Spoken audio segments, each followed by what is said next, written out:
We'll check in with you again. Meanwhile, on a much lighter note, auto racing is big over there, more Formula One, but what about what happened over here? History was made at the 53rd Annual Daytona 500. Despite a record-setting lead changes and several wrecks from high-profile racers, 20-year-old Trevor Bayne shocked everyone by becoming the youngest driver ever to capture the checkered flag at NASCAR's premier event. Trevor, welcome. Trevor, we're so excited to see you. Congratulations on yesterday's win. How exciting for you. Yeah, this is it's been an insane experience so far. I mean, these guys that put this 21 car together, I can't thank them enough for the car that they've given me. It got crashed in one of the races earlier in the week. They fixed it up, and we got to take it to victory lane yesterday, and I can't put it into words how exciting it was. Trevor, I'll paraphrase what you said in your interview at the end. You essentially said, I know this is a dream, so if I ramble on, what's the big deal? It's not real anyway. Have you woken up and realized it is real?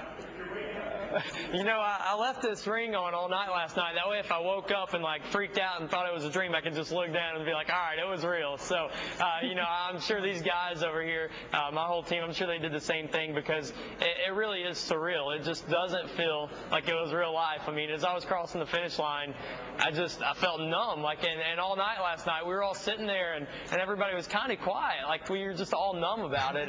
And I think it's going to take a lot of time for it to sink in actually what we accomplished yesterday. Well, that is awesome. Trevor, did I hear that you said a prayer for your race team and the other participants over your in-car radio?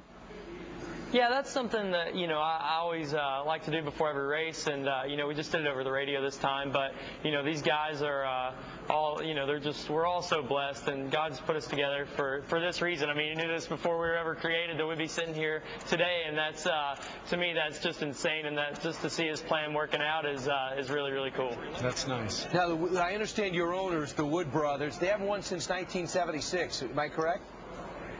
Yes, sir. It's been 33 years, something like that, since the last 500. So I wasn't born for 13 years after that, or until 13 years after that. So I've been giving him a hard time about it. But even my crew chief, you know, he's been here for 31 years, and this is the first one for him. So I can't be more excited for all these guys because they deserve it. I mean, Glenn and Leonard and Eddie and Lynn and all their wives and just the whole family. I mean, it's incredible to see them back in victory lane. Yeah, it was a crazy race yesterday with the crashes and the added laps. The lead kept changing. I know you won a boatload of money, and maybe it's tacky to even talk about money on the air, but I am kind of curious. What do you plan on buying with your winnings? Do you mind talking about that?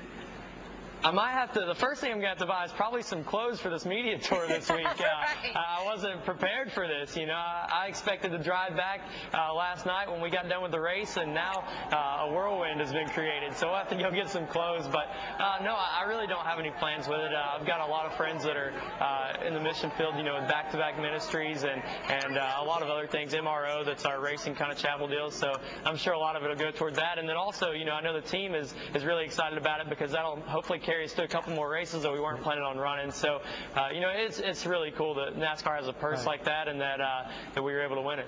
Trevor, there's reports you're going to retire like Rocky Marciano, undefeated. Is that at the top of your game? I mean, why not do that? Why not retire? I feel that's a pretty good idea, man. I've been thinking about it all night, but no, you know, my thing is that everybody talks about the history that used to be of the Wood brothers, but I think there's still a lot more history to be written, and I think we're just starting that now. So hopefully we can continue rewriting these books. Thank you so much, and hope you never wake up. Good job, Trevor. And happy birthday. Thank you. Congratulations. Yep. Thank you. Bye. Speaking of birthdays today,